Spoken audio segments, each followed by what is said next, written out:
నిన్న చెప్పిన 'తెనాలి రామకృష్ణ' కథ చాలా బావుంది. అలాంటిదే ఇంకో నీతి కథ చెప్పు. సరే. అయితే ఈరోజు ఒక రాజుల కాలం నాటి కథ జెప్తాను. చాలా ఇంట్రెస్టింగ్‌గా ఉంటుంది.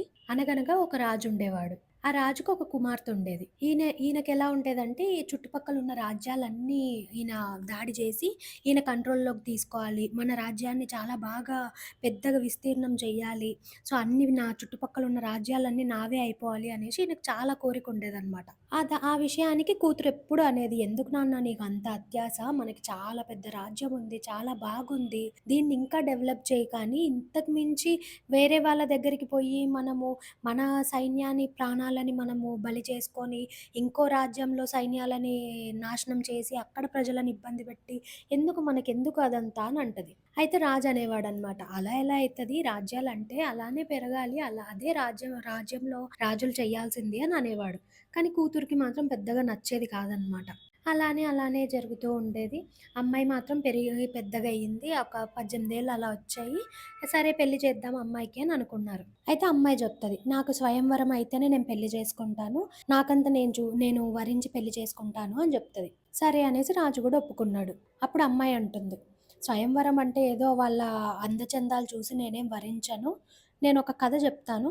ఆ కథ అయిపోయిన తర్వాత నేనొక ప్రశ్న ఏస్తాను. ఆ ప్రశ్నకి ఎవరైతే సరైన సమాధానం చెప్తారో వాళ్ళని నేను వరిస్తాను" అని చెప్తది. అయితే మిగతా రాజ్యాల వాళ్ళకి పంపిస్తారు గదా! ఇట్లా రండి మా అమ్మాయికిట్లా స్వయంవరం పెడుతున్నాము. ఇట్లా కథ చెప్తది. ఇట్లా క్వెషన్ ఏస్తది. మీరు ఆన్సర్ చెప్పాలి అంటే చాలామంది ఏం కథ చెప్తదో, ఏం క్వెషన్ ఏస్తదో మనకెందుకు అని చాలామంది విరమించుకున్నారనమాట. ఎవ్వరు రాలేదు. తర్వాత కొన్ని రోజుల తర్వాత పొరుగు దేశంలో ఉన్న ఒక రాజకుమారుడు వచ్చాడు. మొత్తం సభలో వీళ్ళు కూర్చొనున్నారు. అమ్మాయి సరే నేను కథ చెప్తాను అని చెప్పింది. సో, అమ్మాయి కథ చెప్పడం స్టార్ట్ చేస్తది. ఇంక అందరి ముందర అమ్మాయి కథ చెప్పడం మొదలుపెడతాడు. కథేంటి అనంటే, పూర్వం ఒక రాజు ఉండేవాడు. ఆయన చాలా రాజ్యాల మీద యుద్ధాలు చేసి, చాలా రాజ్యాలని తనకి సొంతం చేసుకున్నాడు. కుల్లగొట్టేసాడనమాట. అలా రాజ్యాలను ఆక్రమిస్తూ ఒక ఆటవిక రాజ్యాలుండే సైడ్‌కెళ్ళాడనమాట. వాళ్ళల్లో ఒక ప్రత్యేకమైన రాజు ఉండేవాడనమాట. ఆ ఆటవిక రాజు వీళ్ళకి లొంగలేదనమాట. వాళ్ళు సరే మీరు మా మీదికి రండి. మేమైతే మీకంత ఈజీగా మా రాజ్యాన్ని ఇచ్చేయము అని వాళ్ళు ఆ అటవి రాజు చెప్తాడనమాట. చాలా యుద్ధం జరుగుతది వాళ్ళిద్దరి మధ్యన. ఆ ఆటవికులకి ఉన్న స్పెషాలిటీ ఏంటి అంటే, అక్కడ చెట్ల మధ్యలో నుంచి విషపు బాణాలేయడం వాళ్ళ స్పెషాలిటీ. అయితే ఇక్కడ మన అత్యాస రాజు ఉన్నాడు కదా! ఈయన ఏం ప్లాన్ ఏసాడంటే, సరే మనం అడవిని నరికేద్దాం. అడవిని ఒక్కొక్క సైడ్ నుంచి నరుక్కుంటూ వెళ్దాం. అప్పుడు వాళ్ళకి దాక్కోవడానికి ప్లేస్ ఉంటది కదా! వాళ్ళెక్కడి నుంచయితే యుద్ధం స్టార్ట్ చేశారో అక్కడి నుంచి వాళ్ళు అడవిని నరుక్కుంటూ వచ్చారు. అడవి మొత్తం ఖాళీ చేసేసారు. మొత్తం ఇట్లా నాశనం చేసేసి వాళ్ళ ఇండ్ల దాకా ఎళ్ళిపోయారు. వీళ్ళు యుద్ధం కాదు చేసింది. మొత్తం అడవిని నరకడమే వీళ్ళ పని. వాళ్ళు ఆటవికులు గదా! వాళ్ళు డైరెక్ట్‌గా ఎళ్లి వాళ్ళ మీద దాడి చేయడం వాళ్ళకి రాదు. అట్లా చెట్ల మధ్యలో అక్కడ దాక్కొని కొండల మీద నుంచి వాళ్ళు ఆటవికులు గదా! వాళ్ళు అలానే దాడి చేస్తారనమాట. వీళ్ళు వేట ఆడినట్టు యుద్ధం చేస్తారనమాట. ఇంక లాస్ట్‌కి దొరికేశారు. ఇంక వాళ్ళ అటవీ రాజు గూడా పడిపోయాడు. ఇంక ఈ అత్యాస రాజు గెలిచాడు గదా! ఇంక అట్లా సాయంకాలం అయ్యింది. వీళ్ళు కూడా చాలా అలసిపోయారు. ఆ అడవిని కొట్టేసి వీళ్ళని లోబరుచుకోవడానికి చాలా వీళ్ళు కష్టపడ్డారు. ఇంక అలా సాయంకాలం టైంకి అనుకున్నారు. సరే మన వాళ్ళు ఎంతమంది చనిపోయారో, అవతల వాళ్ళు ఎంతమంది చనిపోయారో పదండి లెక్కిద్దాము అనేసి బయలుదేరారు. ఇంక అక్కడున్న మంత్రి, సైన్యాధికారులు అందరూ నడుచుకుంటూ వెళ్తున్నారు. అలా వీళ్ళు నడుచుకుంటూ వెళ్తుంటే మొత్తం ఆ శవాల మధ్యల అడవి, ఆ కొట్టేసిన అడవి మధ్యన ఒక భయంకరమైన ఆకారం, ఒక నల్లటి ఆకారంలో ఒకడు అటు ఇటు వెతుకుతూ కనిపిస్తాడు. వీళ్ళనుకుంటారు అసలు ఎవడితడు? ఎక్కడి నుంచొచ్చాడు? ఎవరు అనేసి వీళ్ళనుకుంటారు. వీళ్ళు నార్మల్‌గా వచ్చారు. వీళ్ళ దగ్గర కత్తులు, గిత్తులు గూడా ఏం లేదు. నార్మల్‌గా జస్ట్ చూడ్డానికి కదా అని నార్మల్‌గా వచ్చారు. సరే అసలు ఎవరు వీళ్ళు అనేసి భయపడిపోతూ ఉన్నారు. అప్పుడు సైన్యాధికారి అంటాడు, ఎందుకు రాజుగారు మనం భయపడ్డము. ఇది అడవి జాతి కదా! ఇక్కడ మొత్తం అడ అడ అడ ఆటవికులుంటారు. ఈ ఆటవికులలోనే వేరే తెగ వాళ్ళుంటారు. వాళ్ళు మనుషులని తినేవాళ్ళుంటారు. నరభక్షకులుంటారు. వాళ్ళల్లో ఒకడయ్యుంటాడితను అని అంటారు. వీళ్ళొస్తూ ఉంటే ఆ పెద్ద నల్ల మనిషి అటు ఇటు తిరుగుతూ ఉంటాడు గానీ, వీళ్ళనేం పట్టించుకోడనమాట. అయితే రాజు అనుకున్నాడు, సరే ఇతనితోటి మాట్లాడదాము అని అక్కడికెళ్తాడు. ఎళ్లి ఎవరు నువ్వు అని అడుగుతాడు. మాంసం కోసం చూస్తున్నా అని జెప్పాడు.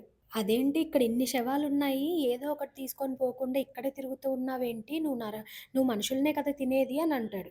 అప్పుడు అతను అంటాడు, "అయితే ఎవరో ఇక్కడ చాలా మందిని తినడానికి చంపి పడేసుకున్నారు. వాళ్ళలో బతికున్న వాళ్ళని గదా నేను ఎవరినో ఒకరిని చంపేది" అని అంటాడు. అయితే రాజు గర్వంగా వీళ్ళందరిని చంపింది నేనే అని అంటాడు. అయితే ఇతను అంటాడనమాట, "ఇంతమందిని ఏం జేసుకుంటావు నువ్వు? ఒకడుంటే సరిపోదా నెల రోజులకి నీకు" అని అంటాడు. అప్పుడు రాజు అన్నాడు, "నేను నా రాజ్యం పెంచుకోవడానికి ఇదంతా చేశాను" అని అంటూనే ఆ నల్లటి మనిషి నవ్వాడనమాట. నవ్వి అక్కడి నుంచి ఎళ్ళిపోయాడు. ఒక్క శవాన్ని అక్కడ పడిన ఒక్క శవాన్ని గూడా తీసుకొని ఎళ్ళలేదు. అక్కడి నుంచి ఎళ్ళిపోయాడు. ఇది అమ్మాయి చెప్పిన కథ ఆ రాజకుమారుడికి. అప్పుడు అమ్మాయి అడిగింది, "ఇది కథ. ఆ నరభక్షకుడు ఎందుకు నవ్వి అక్కడి నుంచి ఎళ్ళిపోయాడు?" మొత్తం సభ అంతా సైలెన్స్ అయిపోయింది. అందరూ ఆ ఇమాజినేషన్‌లోకి ఎళ్ళిపోయారనమాట. అక్కడ ఉన్న వాళ్ళంతా అమ్మాయి ఆ కథ చెప్తుంటే, ఆ యుద్ధ భూమిని, ఆ రాజుని, ఆ ఫారెస్ట్‌ని, ఆ పెద్ద మనిషిని, ఆ నరభక్షకుడిని అంత ఇమాజినేషన్‌లో ఉన్నారనమాట. అప్పుడు రాజకుమారుడు అంటాడనమాట, "ఆయన చేసింది సహజమే. ఇప్పుడు ఎవ్వరైనా కూడా ఆ నరభక్షకుడైనా సరే తనకు ఆకలేస్తే ఒక్క మనిషిని చంపుతాడు. రాజుకున్న అత్యాస, అతి ఆకలి చూసి అతనికి నవ్వొచ్చింది" అని అన్నాడు. "నువ్వు ఇంతమందిని చంపి ఏం జేస్తావు? తినడానికి కూడా పనికిరారు వీళ్ళు నీకు" అని నవ్వాడు అని రాజకుమారుడు జెప్పాడు. దీన్నే అనాగరికత అంటారు. ఎవరికన్నా ఆకలేసి నీకు ఆ టైంకి ఎవరు దొరకకపోతే ఆ నరభక్షకుడు గూడా అప్పుడు ఒక మనిషిని చంపి తింటాడు తప్ప, ఇలా ఆశకి తన రాజ్యాలను పెంచుకోవాలనేసి ఆ దురాశతో ఏ దానికి పనికిరాని మనిషి అయ్యుండి అతను అట్లా చెయ్యకూడదు అనేసి రాజకుమారుడు చెప్తాడు. అప్పుడు రాజకుమారి అనింది, "సరే నేను ఈయననే పెళ్లి చేసుకుంటాను" అని చెప్తది సభలో. యువరాణికి ఆ పక్క దేశపు రాజకుమారుడికి పెళ్లి జరిగింది. ఆ తరువాత ఈ యువరాణి యొక్క తండ్రి ఏ రోజు గూడా ఎప్పటికి కూడా తను బతికున్నన్ని రోజులు ఎప్పుడు గూడా ఏ ఏ రాజ్యం మీదకి యుద్ధానికి ఎళ్ళలేదు. కూతురు అలా ఆ ఒక కథతోటి వాళ్ళ నాన్నకి బుద్ధి చెప్పిందనమాట.